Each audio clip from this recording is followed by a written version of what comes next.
നമസ്കാരം.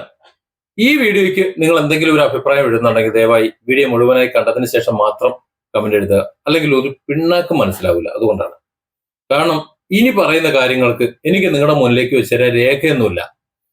Iran Israel യുദ്ധം തുടങ്ങിയതിന് ശേഷം, അമേരിക്ക കളിച്ചു തുടങ്ങിയതിന് ശേഷം, ഇപ്പൊ പാകിസ്ഥാൻ ഒരു എന്താ പറയാ പിമ്പ് പണി എടുത്തതിന് ശേഷം, ഞാൻ അതിന്റെ ഒരു മധ്യസ്ഥ പ്രവൃത്തി എന്ന് പറയുന്നില്ല, പിമ്പ് പണി എന്നാ പറയുന്നത്. അതിന് കാരണമുണ്ട്.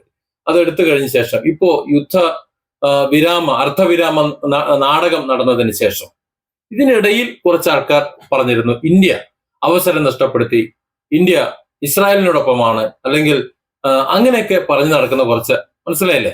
അപ്പൊ ഇതിന്റെയൊക്കെ ചില അവസ്ഥകളാണ് എനിക്ക് നിങ്ങളുടെ മുന്നിലേക്ക് വെക്കാനുള്ളത്. ഇത് നമ്മൾ സംസാരിച്ചേ പറ്റൂ. കാരണം നമ്മുടെ അടുക്കളയാണ് ഇന്നിപ്പോ അടഞ്ഞു കിടക്കുന്നത്. അപ്പോൾ ഇന്നലെ ഗ്യാസ് ബുക്ക് ചെയ്ത് എനിക്ക് 2 മാസം കഴിഞ്ഞ് ബുക്ക് ചെയ്യാനാ എനിക്ക് നോട്ടിഫിക്കേഷൻ വന്നേക്കുന്നത്.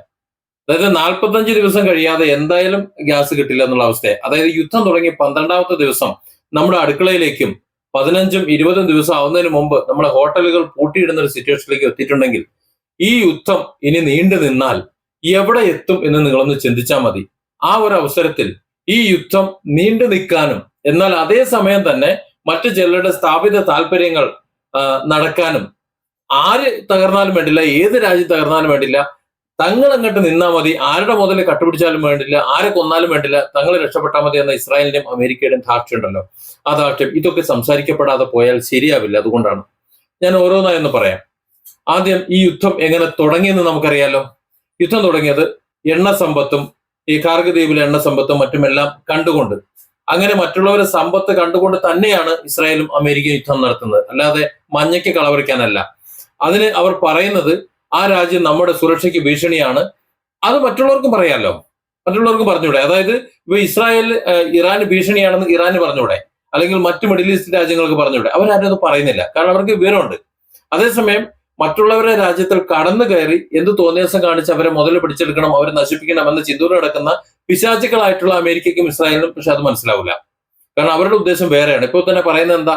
അമേരിക്ക പറയുന്നത് ഇറാനിൽ കുറെ എണ്ണയുണ്ട്, അതുപോലെ മറ്റു ചില സമ്പത്തുണ്ട്, സമ്പുഷ്ട യുറേനിയം ഉണ്ട്, അതിനെയൊക്കെ നമുക്ക് എടുത്ത് അങ്ങോട്ട് കൊണ്ടുവരാം. അതിനാണ് കഴിഞ്ഞ ദിവസം ഒരു പട്ടാളക്കാരനെ രക്ഷിക്കാനെന്ന വ്യാജന കുറെ ഫ്ലൈറ്റുകളും കുറെ ഹെലികോപ്റ്ററും കൊണ്ടുവന്നത്. ഒക്കെ ഇറാൻ പപ്പടപ്പൊടിയാക്കി പോയി. നമ്മൾ കണ്ടതാണത്. അത്തരത്തിൽ കള്ളത്തരങ്ങൾ കാണിച്ച് കൊള്ളയടിച്ചുകൊണ്ട് അവരുടെ രാജ്യത്തെ ജനങ്ങൾക്ക് തിന്നാൻ കൊടുക്കാൻ വേണ്ടിയിട്ട് നിൽക്കുന്ന അമേരിക്കയും, അതായത് കള്ളനും കൊള്ളക്കാരനുമായിട്ടുള്ള അമേരിക്കയും, അതുപോലെ ചതിയും വഞ്ചകനുമായിട്ടുള്ള ഒരു ഇസ്രായേലും, ഈ രണ്ട് രാജ്യത്തിന് ഓശാന പാടുന്ന കുറെ മരയൂളകൾ ഈ വീഡിയോയ്ക്ക് താഴെയും ഒരുപക്ഷെ വീഡിയോ മുഴുവൻ കാണാതെ ഇവിടെ ഇത്രയും സംസാരിച്ച കാര്യം വെച്ചിട്ട് താഴെ ഒന്ന് കമന്റ് എഴുതാൻ സാധ്യതയുണ്ട്. ആയിക്കോട്ടെ, ഒരു കാര്യം ഞാൻ പറയാം. ഇനിയുള്ള കാര്യം പറയുന്നതിന് മുമ്പ് എന്റെ വീഡിയോയ്ക്ക് താഴെ, അത് ഫേസ്ബുക്കിലായാലും യൂട്യൂബിലായാലും കട്ട തെറി വിളിക്കുമ്പോൾ, അതായത് അമ്മയ്ക്കും അപ്പനും പെങ്ങന്മാർക്കും ഒക്കെ തെറി വിളിക്കുമ്പോൾ ഈ വിളിക്കുന്നവർ കരുതുന്നത് ഒരു വിംപ്രജിത ഒരു പുളകിതമാണ്. പക്ഷെ ഞാൻ എന്റെ പഴയ വീഡിയോകളിലടക്കം പല വീഡിയോയിലും പറയുന്നുണ്ട്, ഇത്തരത്തിൽ ആരെങ്കിലും വെക്കുന്ന സാധനം ഞാൻ എടുത്ത് കൊണ്ടുപോകാറില്ല. മാത്രമല്ല ഞാനത് കണ്ടതായിട്ട് പോലും നടിക്കില്ല. അത് എനിക്ക് ആവശ്യമില്ലാത്തതുകൊണ്ട് ഞാൻ തിരിച്ചു കൊടുക്കും. നിങ്ങളത് തിരിച്ചെടുക്കാൻ തയ്യാറായില്ലെങ്കിൽ നിങ്ങളുടെ അപ്പനും അമ്മയ്ക്കും കൊടുക്കും. ഇതാണ് ഞാൻ കൊടുത്തുകൊണ്ടിരിക്കുന്നത്. അതുകൊണ്ട് തന്നെ നിങ്ങൾ എന്നെ എങ്ങനെ ഭർഷിച്ചു കഴിഞ്ഞാലും എന്ത് ചെയ്താലും എനിക്കൊരു പ്രശ്നമില്ല. പിന്നെ ഞാൻ വീഡിയോ ചെയ്യുന്നത് എന്റെ വാളിലാണ്, യൂട്യൂബിലായാലും ഫേസ്ബുക്കിലായാലും. അതുകൊണ്ട് നിങ്ങൾക്ക് അതിൽ ചൊറിയേണ്ട ആവശ്യമില്ല. താല്പര്യമില്ലാത്തവർക്ക്, ഞാൻ എന്റെ അഭിപ്രായം പറയുമ്പോൾ താല്പര്യമില്ലാത്തവർക്ക് കാണാതിരുന്നാൽ മതി. നിങ്ങൾ ആരെയും പറമ്പിലേക്ക് ഞാൻ കൃഷി ഇറക്കാൻ വരുന്നില്ല. അതുകൊണ്ടൊന്ന് പറയട്ടെ, ഇനി നമുക്ക് വിഷയത്തിലേക്ക് വരാം. നോക്കൂ, അത്തരത്തിൽ ഇറാനെ കയറി അടിച്ചു ഇസ്രായേൽ. ഒരു കാര്യമില്ലാതാണ് ഇസ്രായേൽ കയറി അടിച്ചത്. ഇസ്രായേൽ അമേരിക്ക യുദ്ധത്തിലേക്ക് വലിച്ചടിച്ചു എന്നാണ് നമ്മൾ പറയുന്നത്. സത്യത്തിൽ അതല്ല. അമേരിക്ക ഇറാനിലെ എണ്ണയും അവിടുത്തെ സമ്പത്തും അതുപോലെ തന്നെ അവിടുത്തെ യുറേനിയവും കണ്ണുവെച്ചുകൊണ്ട് ഇസ്രായേലിനെ കൊണ്ട് അമേരിക്ക ഇറാനെ അടുപ്പിച്ചു. ഇതാണ് സത്യം, ഇതാണ് വാസ്തവം. ഇത് യുദ്ധത്തിന്റെ ഇന്ന് വരെയുള്ള അവസ്ഥ പരിശോധിച്ചാൽ അത് മനസ്സിലാവും. ഇന്ന് വരെയുള്ള അവസ്ഥ അങ്ങനെ അടുപ്പിച്ചതിന് ശേഷം അമേരിക്ക നേരിട്ട് യുദ്ധം ഏറ്റെടുത്തു. നിങ്ങൾ ശ്രദ്ധിച്ചോ? ആദ്യം ഇസ്രായേൽ അടിക്കുന്നു, ഇസ്രായേലും ഇറാനും കൂടി അടിക്കുന്നു. ഇസ്രായേലും ഇറാനും കൂടി അടിച്ച് അതിന്റെ ഒരു മൂർധന്യാവസ്ഥ എത്തുമ്പോൾ പിന്നെ അമേരിക്ക കയറി കൊടുത്തുന്നു. ആദ്യം അമേരിക്ക ഇസ്രായേലിന് അന്ത്യശാസനം കൊടുക്കുന്നു, ഇറാനെ അത് ചെയ്യരുത്, ഇത് ചെയ്യരുത്, മറ്റത് ചെയ്യരുത്, മറിച്ച് ചെയ്യരുത്. പക്ഷെ പിന്നീട് കുറച്ചും കൂട്ട് കഴിയുമ്പോൾ നമുക്ക് കാണാം ഈ അമേരിക്ക തന്നെ ഇറാനെ കയറി ആക്രമിക്കുന്നു, അത് ചെയ്യുന്നു, എല്ലാം ചെയ്യുന്നു. ആദ്യത്തെ 1-2 ദിവസത്തിനുള്ളിൽ തന്നെ ഇറാന്റെ ഭരണാധികാരികളെ മുഴുവൻ തട്ടിക്കളഞ്ഞത് നമ്മൾ കണ്ടു. പക്ഷെ ഇറാൻ ഒരു ആൺകുട്ടി ആയിരുന്നത് കൊണ്ട് ഇതൊക്കെ നേരത്തെ പ്രതീക്ഷിച്ചിരുന്നത് മാത്രമാണ് അവർ പിടിച്ചു നിൽക്കുന്നത് ഈ സമയം വരെ. അവർ അന്തിമ യുദ്ധം വിജയിക്കുന്നുള്ള പ്രതീക്ഷയൊന്നും എനിക്കില്ല. പക്ഷെ അതിന്റെ പിന്നിലുള്ള ചതിയും വഞ്ചനയും ഒക്കെ നമ്മളൊന്ന് ചർച്ച ചെയ്യണ്ടേ? കുറച്ചുപേരെങ്കിലും മനസ്സുള്ള കുറച്ച് പേരെങ്കിലും അതൊന്ന് അറിഞ്ഞിരിക്കണം. അതുകൊണ്ട് മാത്രമാണ് ഈ വീഡിയോയിൽ ഞാനൊന്ന് പറയുന്നത്. ഇനി ഇപ്പോഴത്തെ വെടിനിർത്തലിന്റെ കാര്യം ഒന്ന് പറയാം. ഈ വെടിനിർത്തൽ സത്യത്തിൽ ഒരു നാടകമായിരുന്നു. അതായത് അമേരിക്കയ്ക്ക് ഇറാന്റെ മുതൽ പിടിച്ചെടുക്കാൻ വേണം, അതേപോലെ ഇസ്രായേലിനെ അതിൽ കരുവാക്കാൻ വേണം. അങ്ങനെ യുദ്ധം തുടങ്ങി തീർന്നു. പിന്നീടാണ് ഒരു കാര്യം മനസ്സിലായത്. ഇറാൻ എന്ന് പറഞ്ഞാൽ അവർ ചിന്തിച്ചതുപോലെയല്ല, അതിശക്തമായ ഒരു രാജ്യമാണ്, പിടുത്തം വിട്ട ശക്തിയുള്ള രാജ്യമാണ്. അവരെ എത്ര കൊല്ലം നിന്നടിച്ചു കഴിഞ്ഞാൽ ഒരു രക്ഷയില്ല. അത് അമേരിക്കയ്ക്ക് വളരെ വ്യക്തമായി മനസ്സിലായത് 2 ദിവസം മുമ്പ്. അതായത് ആ പട്ടാളക്കാരനെ പൊക്കിക്കൊണ്ടുപോകാനായിട്ട് അമേരിക്കൻ പട്ടാളം അവിടെ വന്നു എന്ന് പറയുന്നില്ലേ, അന്നവർക്ക് ഒരു 5-8 വിമാനങ്ങൾ അന്ന് നഷ്ടപ്പെട്ടു, ഹെലികോപ്റ്ററുകൾ അടക്കം മുഴുവൻ അവർക്ക് നഷ്ടപ്പെട്ടു ഒരൊറ്റ ദിവസം കൊണ്ടാണ്. അത്രയും അവർക്കൊരു സൈനിക നഷ്ടം, ആയുധ നഷ്ടം, അതേപോലെ വിമാന നഷ്ടം ഒക്കെ എല്ലാ മേഖലയും സാർവത്രിക നഷ്ടം വന്ന ഒരൊറ്റ ദിവസം. ആ ദിവസമാണ് ഇറാന്റെ ശക്തി അവർക്ക് മനസ്സിലായത്. അവശേഷിക്കുന്ന കുറെ സാധനങ്ങൾ അമേരിക്കയ്ക്ക് തന്നെ ചുട്ടിട്ട് പോകേണ്ടി വന്നു. അങ്ങനെ വന്നു വേറെ കുറെ നഷ്ടങ്ങളും. അതായത് ഇറാന്റെ മണ്ണിൽ ഇറങ്ങുന്ന ഓരോ പട്ടാളക്കാരനും ജീവനോടെ തിരിച്ചു പോകില്ല എന്ന് അമേരിക്ക തിരിച്ചറിഞ്ഞ ദിവസമാണ് അത്. ആ ഒരു രക്ഷാപ്രവർത്തനം എന്ന് പറയുന്നത്. അന്നാണ് ട്രംപ് കാലുമാറിയത്. ട്രംപ് കാലുമാറിയിട്ട് ഇറാന്റെ മുഴുവൻ കാര്യങ്ങളും 10-15 ലിസ്റ്റുകളാണ് ഇറാൻ മുന്നോട്ട് വെച്ചത്. അതിൽ 10 കൃത്യമായ 10 ഏതൊക്കെയാണ് എന്ന് ഞാൻ കഴിഞ്ഞ വീഡിയോയിൽ മെൻഷൻ ചെയ്തിട്ടുണ്ട്. നിങ്ങൾ ഇവിടെ പോയി നോക്കിയാൽ മതി. ആ വീഡിയോയിൽ ഇറാൻ പറഞ്ഞിട്ടുള്ള മുഴുവൻ കാര്യങ്ങളും അമേരിക്ക അംഗീകരിച്ചു. അതിലൊന്നാണ് ലെബനൻ അടക്കമുള്ള മുഴുവൻ രാജ്യങ്ങളിലേക്കും യുദ്ധം ചെയ്യരുത് എന്നുള്ള കരാർ. ഇതാണ് ഒരു പോയിന്റ്. അങ്ങനെ ചെയ്യരുത് എന്ന്. അതായത് മിഡിൽ ഈസ്റ്റിലും ആ മേഖലയിലും ഒക്കെ ഇറാന്റെ സഖ്യരാഷ്ട്രങ്ങളും മറ്റെല്ലാ മേഖലയിലും ഇനി സമാധാനമായിരിക്കണം. അവിടെ അടിയും പിടിയും ബഹളം ലഹളം ഒന്നും ഉണ്ടാകാൻ പാടില്ല. ഇതോടുകൂടി എല്ലാം അവസാനിക്കണം എന്നതായിരുന്നു കരാർ. ആ കരാർ അക്ഷരം പ്രതി അനുസരിച്ചുകൊണ്ട് ഞങ്ങളത് അംഗീകരിക്കുന്നു എന്ന് പറഞ്ഞുകൊണ്ടാണ് ട്രംപ് വെടിനിർത്തൽ പ്രഖ്യാപിച്ചത്. ഇനി പാകിസ്ഥാന്റെ കാര്യത്തിൽ കൂടെ ഒന്ന് വന്നതിന് ശേഷം നമുക്ക് അങ്ങോട്ട് പോവാം. പാകിസ്ഥാൻ ഇറാൻ ഇസ്രായേൽ അമേരിക്ക വിഷയത്തിൽ കൃത്യമായി മാധ്യസ്ഥം വഹിച്ചു. ഇന്ത്യ ഇടപെട്ടില്ല എന്ന് വിലപിക്കുന്നവരോട് ചിലർക്ക് പറയും ഇസ്രായേലിന്റെ പക്ഷക്കാരാണ്, അല്ലെങ്കിൽ ഇസ്രായേലിനോട് ചേർന്ന് നിൽക്കുകയാണ് ഇന്ത്യ, ഇറാനെ അടിക്കാൻ നോക്കുന്നു എന്നൊക്കെ പറയുന്നവർ. സത്യത്തിൽ ഇന്ത്യയുടെ ചേരിചേരാ നയത്തിൽ നിന്ന് ഇതുവരെ പിന്നോട്ട് പോയിട്ടില്ല. ഈ കേന്ദ്രത്തിൽ സർക്കാർ മാറിയത് കൊണ്ട്, ഇപ്പോഴത്തെ NDA സർക്കാർ ഭരിക്കുന്നത് കൊണ്ട് ഇവിടുത്തെ ഇടതും വലതും കുറെ ആൾക്കാർ പറഞ്ഞു പരത്തുന്നേ ഉള്ളൂ. അതിന്റെ ഏറ്റവും വലിയ തെളിവാണ് ഈ ഇറാൻ ഇസ്രായേൽ അമേരിക്ക യുദ്ധം എന്ന് പറയുന്നത്. നോക്കൂ, ഇവിടെ ഇറാൻ എങ്ങനെയാണ് ഇന്ത്യക്ക് എണ്ണ തരുന്നത്? ഈ ലോകരാജ്യങ്ങളിൽ മുഴുവൻ രാജ്യങ്ങൾക്കും എണ്ണ നിഷേധിക്കുമ്പോൾ ഇന്ത്യയുടെ കപ്പലുകൾക്ക് മാത്രം മറ്റാർക്കും കിട്ടാത്ത പരിഗണനയോടുകൂടി ഹോർമൂസ് കടന്നു പോരാൻ കഴിയുന്നത് എങ്ങനെയാണ്? എങ്ങനെയാണ് അത് കടന്നു പോകാൻ കഴിയുന്നത്? ഇന്ത്യയും ഇറാനും തമ്മിൽ അത്തരത്തിലുള്ള നല്ല ബന്ധമുണ്ട്. പക്ഷെ അത് ഇവിടെയുള്ള ചാനലുകളോ ബാക്കിയുള്ളവരോ പറയില്ല. പ്രത്യേകിച്ച് ഇവിടെയുള്ള ബാക്കി ചില കുട്ടന്മാര് പറയില്ല. അതേസമയം ഇസ്രായേലുമായിട്ട് നമുക്ക് ശത്രുതയുമില്ല. അതായത് 2 രാജ്യങ്ങളും ഇന്ത്യയെ സംബന്ധിച്ചിടത്തോളം 2 സ്വതന്ത്ര രാജ്യങ്ങളാണ്. അവർക്ക് അവരുടേതായ രീതികളുണ്ട്, അവരുടെ ആഭ്യന്തര വിഷയങ്ങളുണ്ട്, മറ്റു ശത്രുക്കളുമായിട്ടുള്ള ശത്രുതകളുണ്ട്. അതെല്ലാം അവർ നോക്കേണ്ടതാണ്. ഇന്ത്യയെ സംബന്ധിച്ചിടത്തോളം ഈ 2 കാര്യങ്ങൾ നോക്കേണ്ട ആവശ്യമില്ല. കരക്കവെള്ളത്തിൽ മീൻ പിടിക്കേണ്ട ആവശ്യമില്ല. പക്ഷെ പാകിസ്ഥാനുണ്ട്. പാകിസ്ഥാനെ സംബന്ധിച്ചിടത്തോളം ഇന്ത്യയും ഇറാനും തമ്മിലുള്ള ആ ബന്ധം തകർക്കേണ്ടത് അവർക്ക് ആവശ്യമാണ്. അവർക്ക് ആവശ്യമായതുകൊണ്ടാണ് പിമ്പിന്റെ പണിയെടുത്തത്. മാത്രമല്ല, അമേരിക്കയുടെ പിന്തുണയോട് കൂടിയാണ് പാകിസ്ഥാൻ നിലനിൽക്കുന്നത്. ഇന്ത്യയെ ആക്രമിക്കാനും ഇന്ത്യയെ ശരിയാക്കാനും സദാപി നോക്കി നിൽക്കുന്ന ഒരു രാജ്യമാണ് പാകിസ്ഥാൻ. ആ പാകിസ്ഥാനെ സപ്പോർട്ട് ചെയ്യുന്ന അമേരിക്കയ്ക്കും ഇന്ത്യയെ തന്നെയാണ് ആക്രമിക്കാൻ ഇഷ്ടപ്പെടുന്നത്. അങ്ങനെയുള്ള അമേരിക്കയ്ക്ക് സപ്പോർട്ട് ചെയ്തുകൊണ്ടാണ് ഇവിടെ ചില കോഞ്ഞാണന്മാർ എന്റെ വീഡിയോയ്ക്ക് അടക്കം താഴെ വന്ന് കമന്റ് ഇടുന്നത്. അതായത് ഇന്ത്യക്കെതിരെ നിലകൊള്ളുന്ന രാജ്യങ്ങൾ, ആ രാജ്യങ്ങളെ സപ്പോർട്ട് ചെയ്തുകൊണ്ട് ഇന്ത്യയിലെ രാജ്യദ്രോഹികൾ ആയി മാറുന്ന കുറെ കമന്റോളുകളാണ് ഈ വീഡിയോയ്ക്ക് താഴെയും അത്തരത്തിൽ കമന്റ് എഴുതാൻ പോകുന്നത്. മനസ്സിലാക്കണത് ഇത് കുറഞ്ഞ് വളഞ്ഞു കിടക്കുന്ന സംഗതിയാണ്. ഒന്ന് ആഴത്തിൽ ചിന്തിച്ചാൽ ഇത് മനസ്സിലാകുള്ളൂ. ആ പാകിസ്ഥാനെ ഉപയോഗിച്ചിട്ട് ഈ ഇറാൻ ഇസ്രായേൽ യുദ്ധം താൽക്കാലിക വെടിനിർത്തൽ നടത്തിയെന്ന് പറഞ്ഞത് എന്തിനാണെന്നറിയോ? അതായത് ഇറാൻ ഒരു വൻ ശക്തിയാണ്, ഇറാനെ ഒരു തരത്തിലും പിടിച്ചു കെട്ടാൻ കഴിയില്ല എന്ന് കഴിഞ്ഞ ദിവസം അമേരിക്ക ബോധ്യമായി. അതുപോലെ ഇസ്രായേലിൽ വരുന്ന വൻ മിസൈൽ മഴ, അവരുടെ ആയുധങ്ങൾ, പ്രതിരോധ സംവിധാനങ്ങളെല്ലാം തകരുന്ന, ഹൈഫൈ അടക്കം ടെലവീവ് അടക്കം കത്തിച്ചു വിടുന്ന ആ ഇറാന്റെ ആ സ്വഭാവം, അതെല്ലാം കണ്ടപ്പോൾ സത്യത്തിൽ ഇസ്രായേലിനും അമേരിക്കയ്ക്കും ഒരു കാര്യം മനസ്സിലായി, ഇറാനെ അതിന്റെ വഴിക്ക് വിടുന്നതാണ് നല്ലത്. എന്നിട്ട് ബാക്കിയുള്ളവരെ അടിച്ചുകൊണ്ട് നമുക്ക് നമ്മുടെ തൽക്കാലം അങ്ങ് പോകാം എന്ന് കരുതി. അതിന് ഇറാനെ ഈ യുദ്ധത്തിൽ നിന്ന് നൈസായിട്ടും ഒഴിവാക്കണം. അങ്ങനെ ഒഴിവാക്കാൻ വേണ്ടിയിട്ടുള്ള മാധ്യസ്ഥ പ്രവൃത്തിക്കാണ് കഴിഞ്ഞ കുറെ കാലമായി അമേരിക്ക ശ്രമിച്ചുകൊണ്ടിരിക്കുന്നത്. അതായത് വെടിനിർത്തി, അത് നിർത്തി, ഇത് നിർത്തി. കുറെ കാലം അന്ത്യശാസനമായിരുന്നു. അന്ത്യശാസനം ഒന്ന് കൊടുക്കും. അന്ത്യശാസനം എന്ന് പറഞ്ഞാൽ നമ്മളൊക്കെ കരുതുന്നത് അവസാനത്തെ ശാസനമാണ്.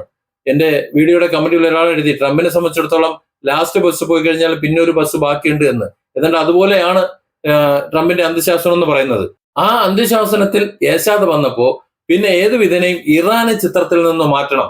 ഇറാൻ ചിത്രത്തിൽ കിടക്കുന്നത് കൊണ്ട് ഇസ്രായേൽ തകർന്ന് തരിപ്പണമായി കത്തി ചാരമായി വെണ്ണീറായി പോകുന്നത് കൊണ്ട് ഹൈഫയുടെ ഇതിനു മുമ്പുള്ള ചിത്രവും ഇപ്പോഴത്തെ ചിത്രവും സോഷ്യൽ മീഡിയയിലും മറ്റുമെല്ലാം പ്രചരിക്കുന്നുണ്ട്. അത് പ്രമുഖ ചാനലുകളും വിദേശ മാധ്യമങ്ങളും ഒക്കെ അത് പ്രസിദ്ധീകരിച്ചതാണ്. അതൊക്കെ കാണുമ്പോൾ തന്നെ എത്രത്തോളം ഇറാനെ ഇസ്രായേലും അമേരിക്കയും ഭയപ്പെടുന്നുണ്ട് എന്ന് മനസ്സിലാക്കും. അതുകൊണ്ട് തന്നെ ഇറാനെ ചിത്രത്തിൽ നിന്ന് മാറ്റണം, ഈ യുദ്ധത്തിൽ നിന്ന് മാറ്റണം. അതിന് തന്ത്രപൂർവ്വം ചെയ്തൊരു പണിയാണ് ഒരു മാധ്യസ്ഥ പ്രവൃത്തി. അമേരിക്ക പറഞ്ഞിട്ട് കേൾക്കുന്നില്ല, അമേരിക്കയുടെ അന്ത്യശാസനങ്ങൾക്ക് പറ്റുന്നില്ല, ഇസ്രായേലിന്റെ ഭീഷണിക്ക് പറ്റുന്നില്ല, യാതൊന്നിനും ഇറാനെ പിടിച്ചു കെട്ടാൻ കഴിയുന്നില്ല. മറ്റൊന്നുകൂടി ചെയ്യുന്നുണ്ട്. ഇറാന്റെ പേരിൽ ഇസ്രായേൽ മിഡിൽ ഈസ്റ്റിലെ മറ്റ് രാജ്യങ്ങളിലേക്ക് മിസൈലുകൾ അയക്കുന്നുണ്ട്. ഒക്കെ ഇറാൻ അയക്കുന്നു എന്നാണ് പറയുന്നത്. അതൊക്കെ മിഡിൽ ഈസ്റ്റിലെ രാജ്യങ്ങൾക്ക് മനസ്സിലായത് കൂടിയാണ് ഇറാന്റെ മേലെ അവർ കുതിര കയറാതെ നിർത്തിയത്. ആദ്യമൊക്കെ കരുതിയിരുന്നത് ഇറാനാണ് അയക്കുന്നത് എന്നാണ്. ശരിക്കും ഇസ്രായേലാണ് അയക്കുന്നത്. ഇസ്രായേലിന്റെ സഖ്യകക്ഷിയാണ് അമേരിക്ക എന്നതുകൊണ്ട്, അമേരിക്കന്റെ പ്രശ്നം താവളങ്ങൾ താങ്ങിക്കൊണ്ടിരിക്കുന്നവരാണ് ഈ രാജ്യങ്ങൾ എന്നതുകൊണ്ട് തൽക്കാലം വായടക്കി മിണ്ടാതെ നിൽക്കേണ്ട ഒരു ഗതികേട് അവർക്കുമുണ്ട്. പക്ഷെ ഇറാൻ ആ ഗതികേടില്ല. അതുകൊണ്ട് തന്നെ ഇറാന് ചിത്രത്തിൽ നിന്ന് മാറ്റണം എന്നതുകൊണ്ട് ഒരു വെടിനിർത്തൽ കരാർ ഉണ്ടാക്കുന്നു. അതിൽ സാർവത്രികമായി എല്ലാ യുദ്ധങ്ങളും നിർത്തുന്നു, എല്ലാം സമാധാനമായി മാറുന്നു എന്ന് കരാർ എഴുതി വെച്ച ആ കരാർ അതേപടി അംഗീകരിച്ചുകൊണ്ട്, ഇറാന്റെ ആവശ്യങ്ങൾ മുഴുവൻ അംഗീകരിച്ചുകൊണ്ട് പാകിസ്ഥാൻ ഒരു മധ്യസ്ഥ നിന്നു എന്ന് പറയുന്ന രീതിയിൽ ഇറാനെ അങ്ങോട്ട് മാറ്റുന്നു. അങ്ങനെ ഇറാനെ മാറ്റിക്കഴിഞ്ഞപ്പോ ഇറാൻ വെടി നിർത്തി, ഇസ്രായേലിലേക്ക് മിസൈലുകൾ വിടുന്നത് നിർത്തി, അതുപോലെ അമേരിക്കയിലെ മറ്റ് സൈനിക സ്പേസുകളിലേക്ക് മിസൈലുകളും മറ്റും റോക്കറ്റുകളും മറ്റും വിടുന്നതൊക്കെ നിർത്തി. അങ്ങനെയുള്ള എല്ലാ പരിപാടികളും ഇറാൻ നിർത്തിവെച്ചപ്പോ ഇപ്പോ മറ്റു രാജ്യങ്ങളെ അടിക്കാൻ ഇസ്രായേലിന് സമയമുണ്ട്. അതായത് ഇതിനിടയിൽ ഒരു വാർത്ത വന്നിരുന്നു, അതുകൂടി ഇത് ചേർത്ത് വായിക്കണം. ഈ വന്ന വാർത്ത ഇസ്രായേലിൽ പട്ടാളക്കാരുടെ എണ്ണം കുറയുന്നു, പട്ടാളക്കാരുടെ എണ്ണം ഇല്ല, ആവശ്യത്തിന് പട്ടാളക്കാരില്ല എന്നാണ്. അതായത് ലെബനൻ അടക്കമുള്ള മറ്റ് രാജ്യം ഹിസ്ബുള്ളയുടെ അടക്കം പരാക്രമണങ്ങളിൽ ഇസ്രായേലിന്റെ പട്ടാളക്കാർ വ്യാപകമായി കൊല്ലപ്പെടുന്നു. അത്രത്തോളം നാശനഷ്ടം അവർക്ക് വരുന്നുണ്ട്. ആ നാശനഷ്ടങ്ങളെ അവർക്ക് തടുക്കാൻ കഴിയുന്നില്ല. ഇസ്രായേലിന്റെ ഉദ്ദേശങ്ങളെ മുഴുവൻ നടത്താൻ കഴിയാത്തതിന്റെ പ്രധാന തടസ്സം എന്ന് പറയുന്നത് ഇറാനിൽ നിന്ന് വരുന്ന മിസൈലുകളും മറ്റ് ഡ്രോണുകളുമാണ്. അതായത് ഇറാനെ പ്രതിരോധിക്കാൻ മാത്രമേ ഇസ്രായേലിന് സമയം കിട്ടുന്നുള്ളൂ. അങ്ങനെ മറ്റുള്ള അതായത് ഗസയിലേക്ക് വിടുന്നുണ്ട്, പലസ്തീനിലേക്ക് വിടുന്നുണ്ട്, ഹിസ്ബുള്ളയ്ക്ക് നേരെ വിടുന്നുണ്ട്. അങ്ങനെ ഇസ്രായേലിന് ശത്രുക്കൾ ഏറെയാണ്, അല്ലെങ്കിൽ ഇസ്രായേൽ ശത്രുപക്ഷത്തെ നിർത്തിയിരിക്കുന്നവർ ഏറെയാണ്. അവരോടൊക്കെ യുദ്ധം ചെയ്തുകൊണ്ടിരിക്കുന്നതിനിടയിലാണ് അവരിൽ ഒരാളായി മാത്രം നിന്നോളും എന്ന് കരുതിയിട്ട് ഇറാനെ കയറി ആക്രമണം ശ്രമിച്ചത്. പക്ഷെ അത് പണി വാലും വെള്ളത്തിൽ കിട്ടിയെന്ന് മനസ്സിലായപ്പോ ഇറാനെ നൈസായിട്ട് മാറ്റി. നോക്കൂ, കഴിഞ്ഞ ദിവസം ഒരൊറ്റ രാത്രി കൊണ്ട് ഏതാണ്ട് 1,250 പേരാണ് ലെബനനിൽ കൊല്ലപ്പെട്ടത്. അതായത് ഇറാൻ അങ്ങ് മാറിക്കഴിഞ്ഞപ്പോ ഈ ഇസ്രായേലിനും അമേരിക്കയ്ക്കും ബാക്കിയുള്ളവരെ തല്ലാൻ വളരെ എളുപ്പമാണ്. എന്നിട്ട് കരാറിന്റെ കാര്യം പറയുന്നത് നോക്കൂ. അതായത് ഇസ്രായേലുമായിട്ട് കരാറുണ്ടാക്കി, ഇസ്രായേലും ഇറാനും അമേരിക്കയും തമ്മിലുണ്ടാക്കിയ കരാർ ലെബനോന് ബാധകമല്ല എന്നൊരു മുടന്തൻ ന്യായമാണ് ഇപ്പോൾ ഇസ്രായേൽ പറയുന്നതും അത് തന്നെയാണ് അമേരിക്ക എടുത്ത് പറയുന്നത്. എന്നിട്ടൊരു ഭീഷണിയും കൂടെ. അതായത് ഇനി ലെബനന്റെ കാര്യം പറഞ്ഞുകൊണ്ട് ഇറാൻ ആക്രമണം തുടങ്ങിക്കഴിഞ്ഞാൽ സംഗതി വഷളാകും എന്ന്. Iran wants to let this negotiation fall apart in a conflict where they were getting hammered over Lebanon, which has nothing to do with them and which the United States never once said was part of the ceasefire. That's ultimately their choice. We think that would be dumb, but that's their choice. ഇറാനെ ചിത്രത്തിൽ നിന്ന് മാറ്റാൻ വേണ്ടി പാകിസ്ഥാനെ കരുവാക്കിയായിരുന്നു. അങ്ങനെ പാകിസ്ഥാനെ കരുവാകാൻ India നിന്ന് കൊടുത്തില്ല. ഇതാണ് ഇതിന്റെ വാസ്തവം എന്ന് പറയുന്നത്. അതായത് ഇന്ത്യ ആരെങ്കിലും തകർക്കാൻ വേണ്ടി നിന്നു കൊടുക്കില്ല. ഇന്ത്യ ബുദ്ധിയുള്ള രാജ്യമാണ്. അമേരിക്കയുടെ പ്രശ്നം താങ്ങിയായിട്ട് പാകിസ്ഥാന് നിൽക്കണമായിരിക്കും, പക്ഷെ ഇന്ത്യക്ക് അതിന്റെ ആവശ്യമില്ല. ഇന്ത്യയെ സംബന്ധിച്ചിടത്തോളം ഇസ്രായേലിനും അമേരിക്കയ്ക്കും ഇറാനെ അടിക്കാൻ വേണ്ടിയിട്ടോ അല്ലെങ്കിൽ ഇറാനെ അങ്ങോട്ട് മാറ്റി നിർത്തിയിട്ട് ലെബനൻ അടിക്കാൻ വേണ്ടിയിട്ടോ ഇവരെ രണ്ടുപേരെ സഹായിക്കേണ്ട ഉദ്ദേശമില്ല. അതിന് ഇന്ത്യ നിൽക്കുകയുമില്ല. ഇത് ഇവിടെയുള്ള ഈ കമന്റോളികൾക്ക് മനസ്സിലായിട്ടില്ല, പലർക്കും ഇപ്പോഴും മനസ്സിലായിട്ടില്ല. അതായത് ഇന്ത്യയെ സംബന്ധിച്ചിടത്തോളം ഇന്ത്യ സ്വതന്ത്രമായ നിലപാടെടുത്തുകൊണ്ടാണ് നിൽക്കുന്നത്. ഇറാന് ഇന്ത്യക്ക് ആവശ്യമുണ്ട്, അതും ഇസ്രായേലിന് ആവശ്യമുണ്ട് ഒരു സൗഹൃദ രാഷ്ട്രം എന്ന നിലയിൽ. പക്ഷെ ഇറാൻ ഇന്ത്യക്ക് എണ്ണ കൊടുക്കുന്നുണ്ടെങ്കിൽ, ഇസ്രായേലുമായിട്ട് സപ്പോർട്ട് ചെയ്ത് നിൽക്കുന്ന സമയത്ത് തന്നെ ഇറാൻ ഇന്ത്യയെ സപ്പോർട്ട് ചെയ്യുന്നുണ്ടെങ്കിൽ ഇന്ത്യയും ഇറാനും തമ്മിലുള്ള ബന്ധം എന്താണ് എന്ന് ഒന്ന് ആലോചിച്ചാൽ മതി. ചുരുക്കം പറഞ്ഞാൽ പാകിസ്ഥാൻ ചെയ്യുന്നത് ഒരു വിടുപണിയാണ്. അതായത് ഇറാനെ മാറ്റി നിർത്തി ലെബനനും മറ്റും അടിച്ച് തകർത്ത് അവിടെയുള്ള നിരപരാധികളെ മുഴുവൻ, അവിടുത്തെ സിവിലിയൻസിനെ മുഴുവൻ കൊന്നെടുക്കാൻ വേണ്ടി കൂട്ടക്കുരുതി നടത്താൻ വേണ്ടിയിട്ട് ഇസ്രായേലിനെ സെറ്റാക്കി കൊടുക്കുന്ന ഒരു പണിയാണ് ശരിക്കും പാകിസ്ഥാൻ ചെയ്തത്. അത് മനസ്സിലായത് കൊണ്ടാണ് ഇന്ത്യയെ ഇറാൻ വിളിച്ചിട്ടുണ്ട്, അമേരിക്ക വിളിച്ചിട്ടുണ്ട്, ഇസ്രായേൽ വിളിച്ചിട്ടുണ്ട്. അതിലൊന്നും ഇടപെടാതെ ഇന്ത്യ മാറി നിന്നല്ലാതെ കഴിവില്ലാഞ്ഞിട്ടല്ല.